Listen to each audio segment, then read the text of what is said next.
Hi everyone, welcome back to my channel. Class 12 physics में आपका स्वागत है।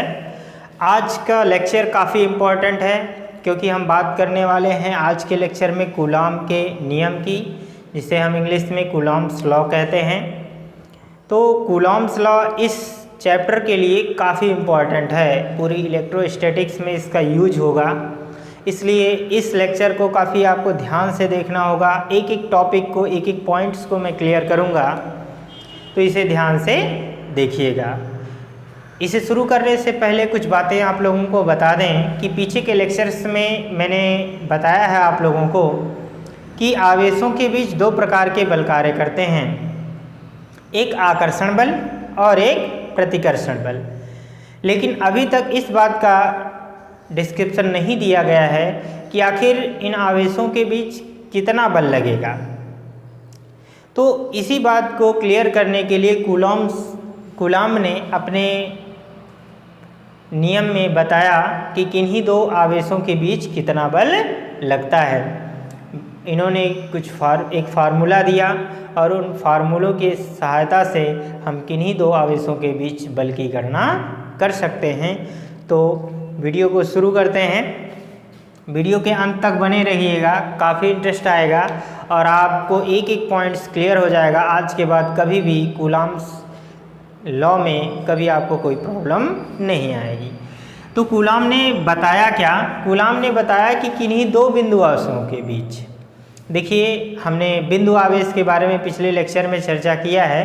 तो बिंदु आवेश क्या होते हैं? यदि कोई भी आवेश, कोई आवेशित वस्तु है, यदि उसका आकार उससे दूर स्थित आवेश की तुलना में, दूरी की तुलना में वो बहुत क्या हो, सूक्ष्म हो, तो उसे हम बिंदु आवेश मान सकते हैं। सपोज एक बॉल ले लें इतना बड़ा सा, उस पर छोटे छोटे चार्ज बिखरे हुए हैं और एक छोटा सा चार्ज है। तो एक मान लीजिए इतना बड़ा चार्ज है, तो इसे तो पॉइंट चार्ज यानी बिंदु आवेश मान सकते हैं, लेकिन इतने बड़े चार्ज को तो बिंदु आवेश नहीं मान सकते हैं ना। मान सकते हैं एक स्थिति में। मान लीजिए एक चार्ज मेरे पास है इतना बड़ा, एक चार्ज आपके पास है, वो आप बहुत दूर हैं हमसे, तो आपसे और हमारी दूरी के बीच ये जो चार्ज हैं वो बहुत छोटे हैं। ठीक है, आप देखेंगे तो ये भी छोटा सा दिखाई देगा, मैं आप तक देखूं तो भी वो छोटा सा दिखेगा, हालांकि देख तो नहीं सकते हैं, फिर भी बहुत दूरी के सापेक्ष में है। उम्मीद है कि आपको समझ में आ गया होगा, ये पिछले लेक्चर में भी हम बात कर चुके हैं। तो कूलॉम ने बताया कि किन्हीं दो बिंदु आवेशों के बीच, इस बात को लिख लेते हैं फिर आपको अच्छे से समझ में आ जाएगा। किन्हीं दो बिंदु आवेशों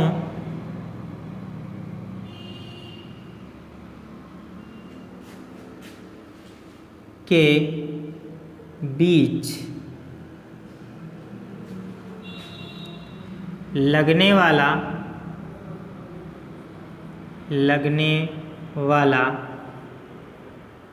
आकर्षण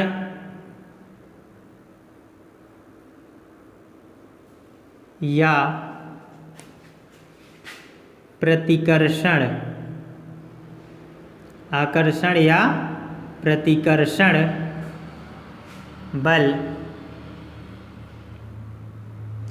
देखिए दो प्रकार के बल लगते हैं, समान आवेशों में प्रतिकर्षण होता है और विपरीत आवेशों में आकर्षण होता है। ये बात हम कर चुके हैं, जैसे कि आपको बताया गया पहले, प्लस प्लस में क्या होगा, प्रतिकर्षण होगा, है ना, रिपेल करेंगे, और माइनस माइनस भी क्या करेंगे, रिपेल करेंगे, पर प्लस और माइनस क्या करेंगे, अट्रैक्ट करेंगे। ठीक है, अट्रैक्ट करेंगे। यहाँ पर ये आर का मतलब रिपेल है और ए का मतलब क्या है, अट्रैक्ट्स है। ठीक है, तो लगने वाला आकर्षण या प्रतिकर्षण बल उन दोनों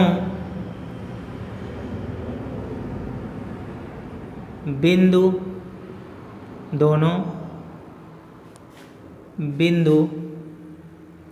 आवेशों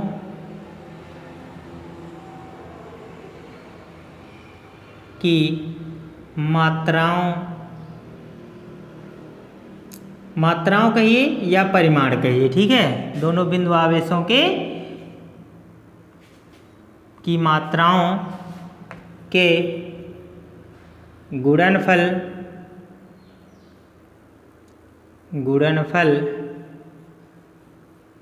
के अनुक्रमानुपाती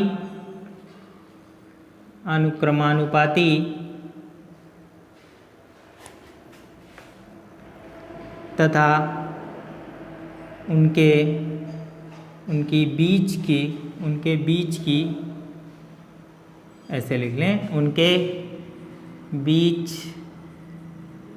की दूरी के वर्ग के व्युत्क्रमानुपाती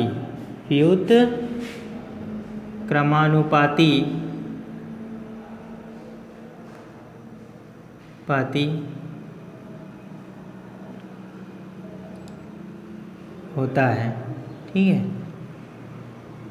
तो ये कूलाम अंकल ने बताया था, कूलाम नामक साइंटिस्ट ने बताया था।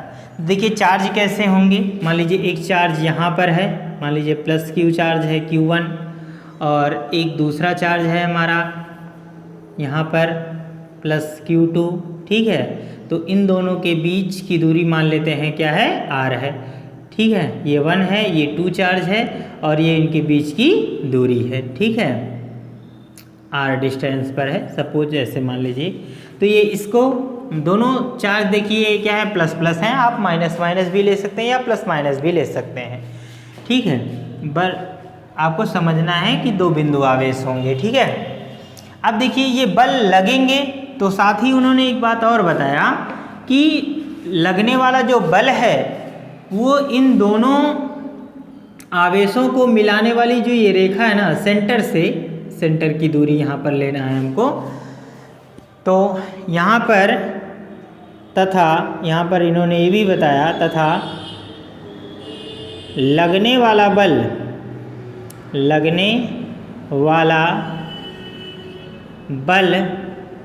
वाले बल की दिशा, ठीक है, लगने वाले बल की दिशा दोनों आवेशों को मिलाने वाली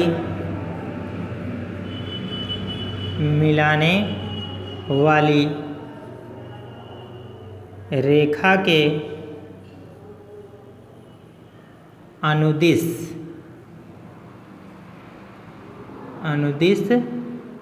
होता है, ठीक है। ये भी उन्होंने बताया। ये कंप्लीट इनका स्टेटमेंट है, इसे आप अच्छे से लर्न करिएगा, ठीक है। अब देखिए बल अनुदिश लगता है, अनुदिश मतलब इसी रेखा पर लगेगा, ठीक है। दोनों आवेशों को मिलाने वाली जो ये ज्वाइनिंग लाइन है इसी पर बल लगेगा, चाहे तो ये इधर लगे या फिर इधर लगे, पर इसी लाइन के सीध में लगेगा। ऐसा भी हो सकता था कि ये इधर रिपेल कर दे, इधर कर दे या इधर कर दे, पर ऐसा नहीं होता है, ठीक है। आवेश हमेशा इन दोनों आवेशों को मिलाने वाली रेखा के अनुदिश इसी लाइन पर ही लगेगा, ठीक है। अब देखिए ये वाला इस पर बल लगाएगा इधर की तरफ, और यह आवेश इस पर इधर की ओर बल लगाएगा। ये बल मान लीजिए है। अब बल को कैसे निरूपित करेंगे, देखिए बल को निरूपित करने के लिए 1 पर बल लग रहा है, किसके द्वारा, 2 के द्वारा, ठीक है। किस पर, 1 पर बल लग रहा है 2 के द्वारा, ठीक है। ये वेक्टर फॉर्म में लिखेंगे हम, अगर वेक्टर फॉर्म में लिखना है तो हम इस तरह से लिखेंगे, ठीक। और अगर 2 पर इस बल की बात करें तो 2 पर बल लग रहा है किसके कारण, 1 के कारण, 1 इस पर बल लगाएगा इधर की तरफ, तो ये वेक्टर फॉर्म में भी इसे हम लिख सकते हैं। ये वेक्टर फॉर्म है, आगे हम इस पर और डिस्कस करेंगे। पहले इस स्टेटमेंट को देखते हैं। गुणनफल के अनुक्रमानुपाती होता है आवेशों के। तो लगने वाला बल को किससे निरूपित किया जाता है? F से। तो F प्रोपोर्शनल हो जाएगा क्या? Q1 Q2। देखिए यहाँ पर लिखा है दोनों आवेशों के मात्राओं के गुणनफल के अनुक्रमानुपाती होता है। ठीक है, ये पहला स्टेटमेंट है। और दूसरा, लगने वाला जो बल है वो व्युत्क्रमानुपाती होता है। ठीक है, बीच की दूरी के वर्ग के, और बीच की दूरी क्या है? r है। तो यहाँ पर क्या लिख देंगे हम? r² लिख देंगे। ये हमारा रिलेशन मान लीजिए 2 है। अब अगर इन दोनों नियमों को हम मिला दें तो यहाँ पर हम लिख सकते हैं, या हम लिख सकते हैं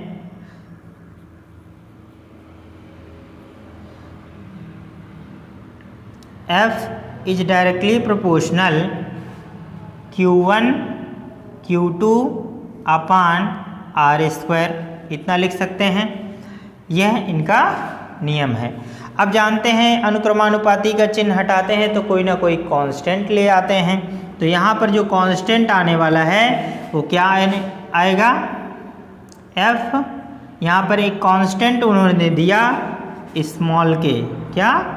k Q1 Q2 अपान क्या? r²। तो ये उन्होंने फार्मूला दिया जहाँ पर k क्या है? अनुक्रमानुपाती नियतांक है। यहाँ पर लिख लेते हैं, जहाँ k एक स्थिरांक है या अनुक्रमानुपाती नियतांक है। स्थिरांक है, इसका मान देखिए, ये ऐसा यूनिवर्सल कांस्टेंट नहीं है कि इसका मान फिक्स रहेगा हमेशा के लिए। जैसे कि आप गुरुत्वाकर्षण बल में G का मान, कैपिटल G का मान देखे थे, वो यूनिवर्सल कांस्टेंट है, हमेशा एक ही रहेगा, बदलेगा नहीं। पर इस k का मान जो होता है वो बदल भी सकता है। ठीक है, यहाँ पर लिखेंगे इसका मान दोनों आवेशों के बीच के माध्यम पर डिपेंड करता है। माध्यम कैसा है उस पर डिपेंड करेगा।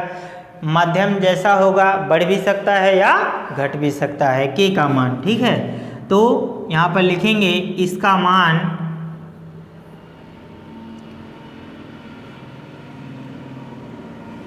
इनके या आवेशों के बीच के इसका मान आवेशों के बीच के माध्यम पर निर्भर करता है। ठीक है, माध्यम पर निर्भर करता है। तो ये होता है। अब यहाँ पर आगे हम सॉल्व करें तो k की कुछ और वैल्यू, न्यूमेरिकल्स वैल्यू होती हैं।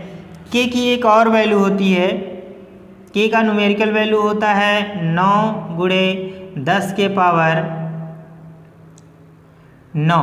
ठीक है, अब इसका मात्रक क्या होगा ये जानने के लिए देखिए, अगर यहाँ से हम इसको सॉल्व करें तो k को हम यहीं रहने दें, इसको यहाँ पर मल्टीप्लाई कर लें तो k इज इक्वल टू क्या हो जाएगा? देखिए यहाँ पर इसका मल्टीप्लाई हो जाएगा FR² अपान Q1 Q2 कर लें। अब यहाँ से हम इसका मात्रक निकाल सकते हैं। ये क्या है? बल का मात्रक क्या होता है? न्यूटन। और r क्या है? दूरी है, दूरी का वर्ग है, दूरी का मात्रक मीटर² होता है। और नीचे क्या है? कूलाम, डबल है, स्क्वायर हो जाएगा। तो यहाँ पर हो जाएगा coulomb square, newton metre square प्रति कूलाम स्क्वायर। तो k का ये क्या हो जाएगा? यहाँ पर इसका न्यूमेरिकल वैल्यू होता है। ठीक है, अब हम k को थोड़ा और डिफाइंड करना चाहते हैं। यदि हम k को थोड़ा सा और डिफाइंड करें तो k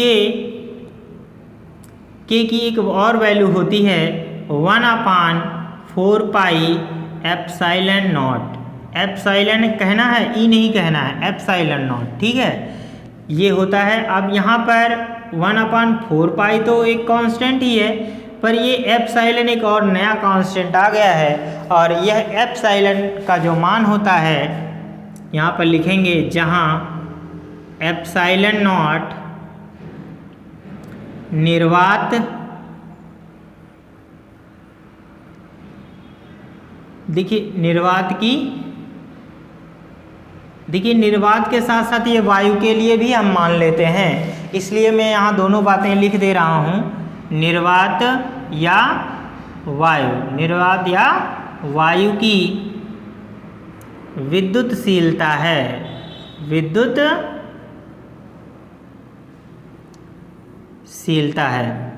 निर्वात या वायु की विद्युतशीलता है। हालांकि निर्वात से वायु की जो विद्युतशीलता है वो थोड़ी सी अधिक होनी चाहिए, पर ऐसा हम सवालों में सॉल्व करने के लिए वायु या निर्वात के लिए हम एप्सिलॉन ले लेते हैं, इसमें उतना ही वैल्यू मान लिया जाता है। अब अगर इस k की वैल्यू को इस फार्मूले में रखें तो यहाँ पर देखिए हमारा फार्मूला निकल कर आएगा, F = k की जगह पे हम यहाँ पर मान को भर दें तो ये हो जाएगा 1/4 पाई एप्सिलॉन नॉट, और यहाँ पर क्या होगा Q1 Q2/r²। ये फार्मूला आपको बहुत ज़्यादा देखने को मिलेगा पूरे इस चैप्टर में, तो आप इसे अच्छे से लर्न कर सकते हैं यहाँ तक के लिए, ठीक है। अभी मान लीजिए इन चार्जेस के बीच कोई भी और अन्य पदार्थ नहीं है, केवल वायु या निर्वात है, तब तो हम यही फार्मूला यूज करेंगे, ठीक है। यहाँ पर देखना एक बात और समझ लीजिए, ये जो विद्युतशीलता है एप्सिलॉन, ठीक है, निर्वात या वायु की विद्युतशीलता एप्सिलॉन है, ये क्या है, हर में है। तो अगर एप्सिलॉन 0 का मान बढ़ेगा तो F का मान क्या होगा, घट जाएगा, ठीक है। अगर इसका मान घटेगा तो इसका मान बढ़ेगा।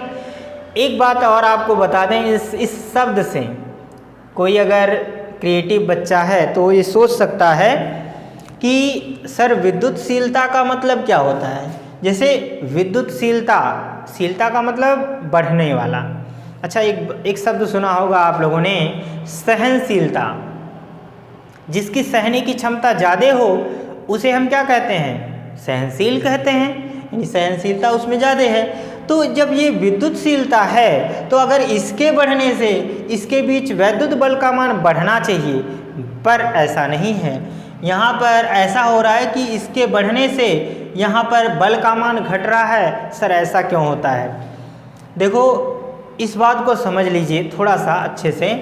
देखिए इस विद्युतशीलता का अर्थ ये होता है कि एप्सिलॉन जो है इसके बीच का माध्यम है, और इस विद्युतशीलता का मतलब ये इसके बल को नहीं बढ़ा रहा है बल्कि अपने एरिया को बढ़ा रहा है, यानी जो पदार्थ उसमें होगा उसकी कैपेसिटी को यानी अवरोध करने की क्षमता को बढ़ाता है। इसलिए हम इसे विद्युतशीलता कहते हैं, इसके बीच के अवरोध के लिए, ठीक है।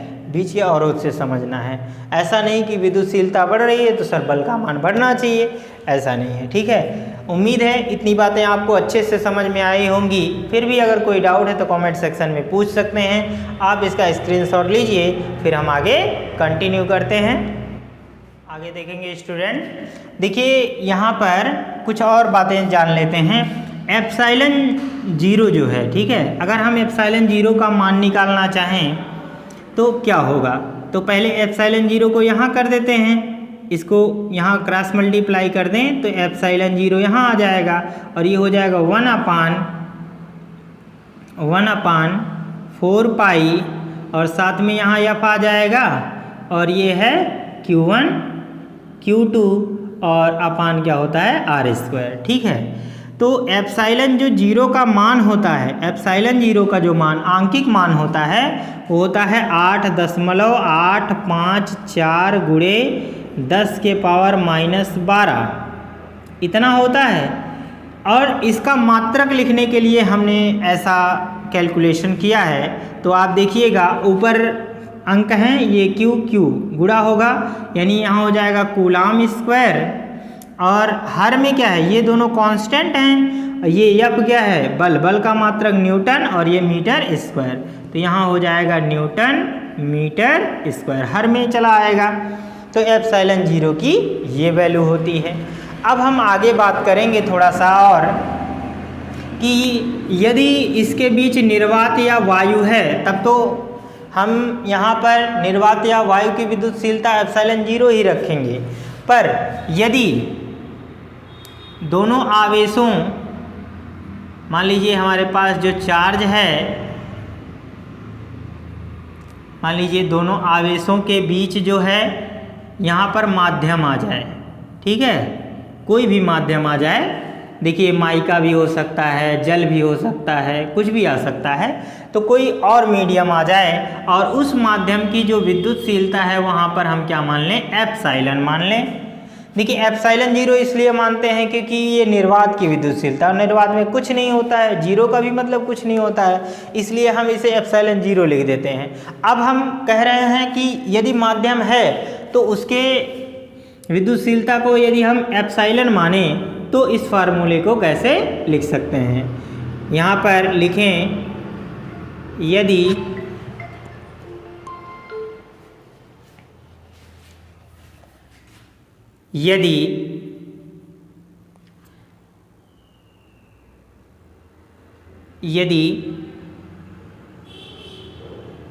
आवेशों के बीच, यदि आवेशों के बीच में रखे, यदि आवेशों के बीच कोई माध्यम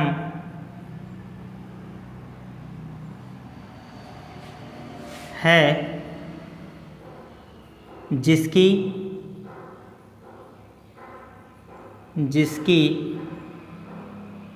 विद्युतशीलता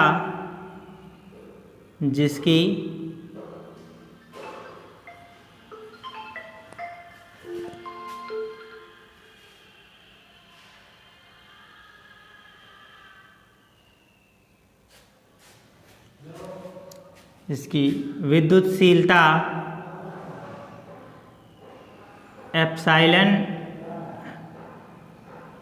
एप्सिलॉन हो, तो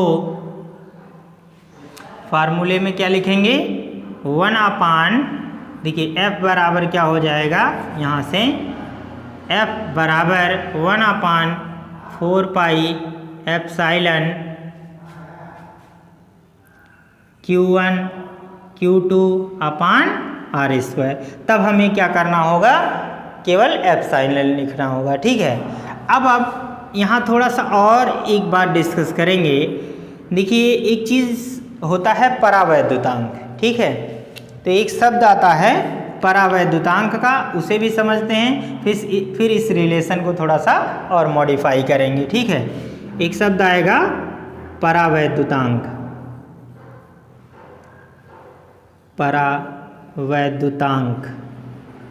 ठीक है, जिसे इंग्लिश में डाई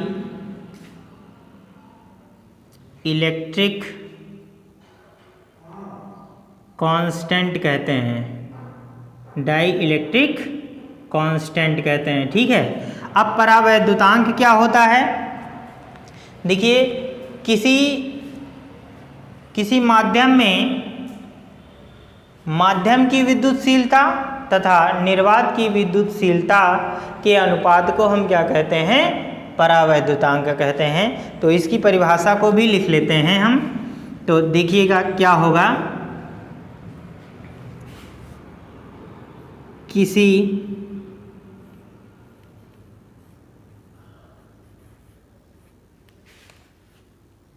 किसी माध्यम के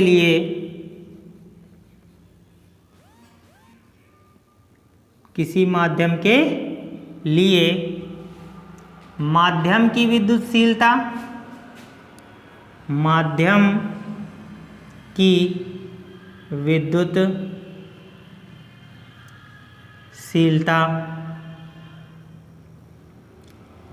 ई, एप्सिलॉन मतलब विद्युतशीलता तथा निर्वात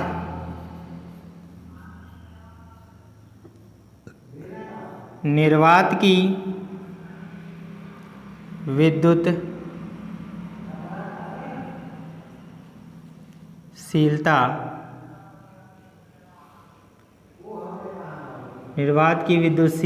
एप्सिलॉन 0 के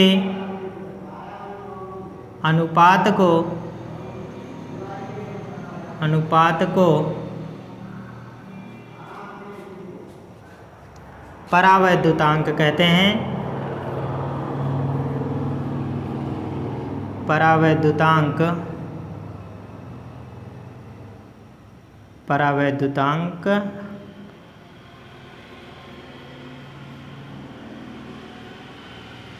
कहते हैं।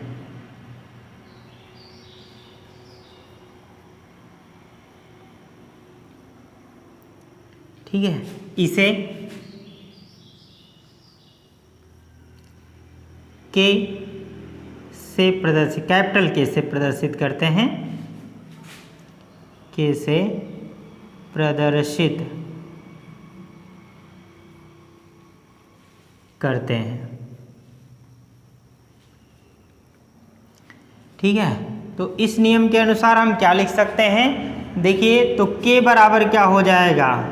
कैपिटल के बराबर हम लिख सकते हैं यहाँ पर एप्सिलॉन अपान एप्सिलॉन 0 और यहाँ से क्रॉस मल्टीप्लाई कर दें तो दैट इम्प्लाइज हम लिख सकते हैं एप्सिलॉन इज इक्वल टू, यहाँ से क्रॉस मल्टीप्लाई करेंगे तो एप्सिलॉन 0 इंटू कैपिटल के हो जाएगा। अब इस एप्सिलॉन 0 के वैल्यू को, ठीक है, एप्सिलॉन के वैल्यू को क्या करें, इस समीकरण में लाकर रखें तो हम लिख सकते हैं, यहाँ पर लिखेंगे अतः हम लिख सकते हैं कि F बराबर यहाँ पर हो जाएगा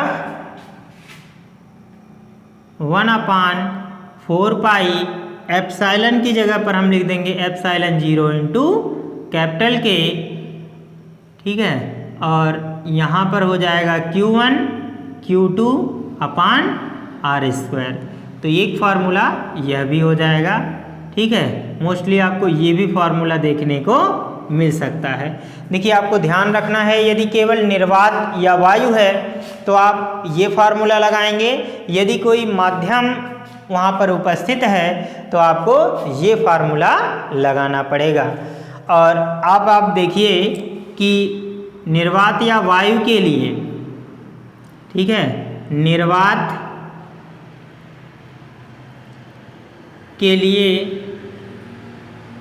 या वायु के लिए के का जो वैल्यू 1 होता है क्या होता है? 1 होता है। तो हम फिर से इसे अगर लिखना चाहें तो इसलिए 1/4 पाई एप्सिलॉन 0 लिख सकते हैं और ये हो जाएगा Q1 Q2 अपान R², ऐसा लिख सकते हैं। तो दोनों में से कोई प्रॉब्लम नहीं, ये भी लिख सकते हैं, ये भी लिखेंगे, पर के का वैल्यू 1 हो जाता है इसलिए आप यह भी लिख सकते हैं। ठीक है, तो स्टूडेंट, ये वीडियो आपको कैसा लगा? यहाँ तक इतना समझ में आ गया सभी को? यदि इतना समझ में आ गया हो तो आप इसका स्क्रीनशॉट लीजिए, फिर हम आगे कंटिन्यू करते हैं। डियर स्टूडेंट, नेक्स्ट टॉपिक है कूलाम के नियम का सदिश निरूपण। तो कूलाम के नियम को सदिश रूप में कैसे व्यक्त करेंगे, ये इस टॉपिक पर हम बात करेंगे। ठीक है, इसके पहले जितनी चीज़ें हैं आपके लिए उतनी ही काफ़ी हैं, पर एनसीईआरटी में ये चीज़ें दी गई हैं इसलिए समझना आपके लिए मस्ट है। तो देखते हैं, सबसे पहले यहाँ पर क्या करेंगे, एक कार्टेशियन प्लेन बनाएंगे। ठीक है, एक निर्देशांक बनाएंगे और यहाँ पर ये y एक्सिस है और ये हमारा x एक्सिस होता है और यहाँ पर ये क्या होता है, मूल बिंदु होता है। ठीक है, मान लीजिए हमारे पास 2 पॉइंट चार्ज हैं, ये मान लीजिए Q2 है और यहाँ पर एक चार्ज और है, ये हमारा क्या है, दूसरा चार्ज है, Q1 है, और इनका मूल बिंदु से जो दूरी है वो मान लीजिए r1 है और इसकी दूरी जो है क्या है r2 है। ये इनके स्थिति सदिश हैं, ध्यान रखना है आपको, स्थिति सदिश। अच्छा, स्थिति सदिश का क्या मतलब होता है आप 11th क्लास में पढ़ चुके होंगे, फिर भी हम यहाँ पर बता दे रहे हैं। देखिए मान लीजिए इस r की जो वैल्यू है वो r1 की वैल्यू है 1 मीटर है, तो यह 1 मीटर यहाँ भी हो सकता है, यहाँ भी हो सकता है, यहाँ कहीं भी हो सकता है। पर अगर इसकी स्थिति और दिशा दोनों को व्यक्त किया जाए तो उसी को हम क्या कहते हैं, स्थिति सदिश कहते हैं। ठीक है, तो ये होता है। अब हम मान लेते हैं कि इसके बीच की जो दूरी है वो कितनी है, r है। इसे हम इसका परिणामी मान भी कहेंगे r। ठीक है, इसलिए इसको मॉड फॉर्म में नहीं लिख रहे हैं। हालांकि इसे मॉड फॉर्म में लिख भी सकते हैं, ऐसा नहीं है कि लिख नहीं सकते हैं, पर ये परिमाण के रूप में है, इसलिए हम इसको केवल r ही लिख रहे हैं। अब देखिए मान लीजिए ये भी प्लस q चार्ज है, ये भी प्लस q चार्ज है। ठीक है, तो Q2 क्या करेगा, Q1 को इधर प्रतिकर्षित करेगा, तो जो बल लगेगा हम पीछे बता चुके हैं। अगर ये Q2 बल लगा रहा है किस पर, Q1 पर, तो लगने वाला जो बल F है ये F1 पर बल लगेगा, किसके कारण, 2 के कारण लगेगा। ठीक है, NCERT में इसी तरह से लिखा जाता है। ठीक है, देखिए ये वेक्टर फॉर्म में लिख देंगे। देखिए 1 पर बल लग रहा है 2 के कारण, इसी तरह से 1 भी बल लगाएगा किस पर, 2 पर। तो यहाँ के बल को हम क्या लिखेंगे, F2, यानी F2 बल लग रहा है किसके कारण, ड्यू टू 1 के कारण लगेगा।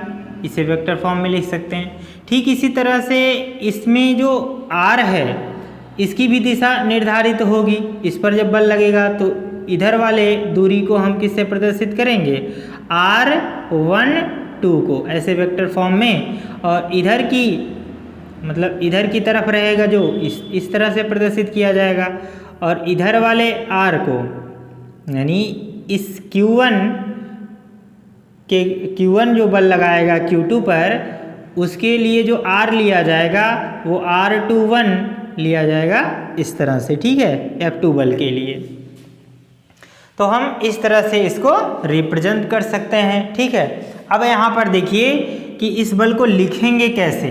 ठीक है, तो सबसे पहले जो F1 बल होगा, F12, यहाँ पर लिखेंगे F, थोड़ा सा और बड़ा लिखते हैं, F12 जो बल लगेगा उसका मान होगा 1/4 पाई एप्सिलॉन 0। आप जानते हैं फार्मूला तो आप लोगों ने पढ़ा ही होगा, क्योंकि आप यहाँ पर लिख भी सकते हैं, क्योंकि चाहे यहाँ पर लिख लें चाहे यहाँ पर, क्योंकि हमें पता है कि F बराबर होता है 1/4 पाई एप्सिलॉन नॉट, ये Q1 Q2/r²। ठीक है, तो इसी तरह से लिखेंगे, ये हो जाएगा, और यहाँ पर होगा Q1 Q2। ठीक है, और यहाँ r की जो वैल्यू है F12 के लिए इधर की ओर है, तो यहाँ क्या लिखा जाएगा, r12। ठीक है, ये वेक्टर फॉर्म में रहेगा, इसे हम मॉड में लगा देते हैं स्क्वायर। ठीक, मॉड में रहेगा तो माइनस प्लस को दर्शाना नहीं पड़ेगा। ठीक है, साथ में यहाँ पर हम एक एकांक वेक्टर भी प्रदर्शित करते हैं दूरी के लिए। तो ये जो r है इसको लिखा जाएगा r के रूप में 1 2। ठीक है, 11th क्लास में आप इसे पढ़ चुके हैं। ठीक है, तो हम यहाँ पर ज़्यादा डिटेल में नहीं जाएंगे, फिर भी आपको कोई डाउट हो तो कमेंट सेक्शन में पूछ सकते हैं। ठीक, इसी तरह से हम F21 को भी लिखेंगे, तो क्या हो जाएगा 1/4 पाई एप्सिलॉन 0, और यहाँ पर क्या हो जाएगा Q1 Q2 अपान क्या हो जाएगा r21 का क्या हो जाएगा स्क्वायर। साथ में यहाँ पर इसका एकांक सदिश लिखेंगे 21 कैप। ठीक है, इस तरह से लिख सकते हैं। अब यहाँ पर देखिएगा, ये जो r है, r की जो दिशा है, बल की दिशा बदल रही है, साथ में r की भी दिशा बदल रही है। तो यहाँ पर जो r का वैल्यू होगा यहाँ पर देखिए लिख सकते हैं R1 2 is equal to minus R2 1K होगा। ठीक है, इसकी दिशा बदल रही है तो बल की भी दिशा बदल जाएगी। ठीक है, बल की दिशा भी क्या होगी, बदलेगी। तो बल का भी मान हम लिखेंगे किस तरह से, F12 इज इक्वल टू क्या होगा, F21 ये होगा। ये दोनों आपस में बराबर हैं परंतु क्या है, विपरीत दिशा में लग रहे हैं, इसलिए यहाँ पर माइनस से रिप्रेजेंट किया जाएगा। ठीक है, बराबर हैं, यदि हम इसे मॉड फॉर्म में लिखें तो कैसे लिख सकते हैं, F12 ठीक है बराबर है किसके, देखिए यहाँ पर बराबर तो है, अगर इसे हम मॉड फॉर्म में लिखें तो क्या हो जाएगा, F21।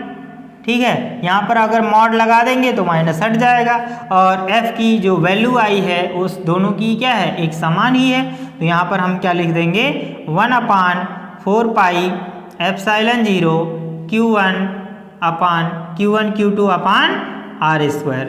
इस तरह से हम इसे वेक्टर फॉर्म में लिख सकते हैं। डियर स्टूडेंट, इस तरह से हम कूलाम के नियम को कवर कर सकते हैं। इसमें कोई भी डाउट हो तो कमेंट सेक्शन में ज़रूर पूछिएगा। तो मिलते हैं अगली क्लास में, तब तक के लिए गुड बाय। इसे अच्छे से लर्न कीजिए।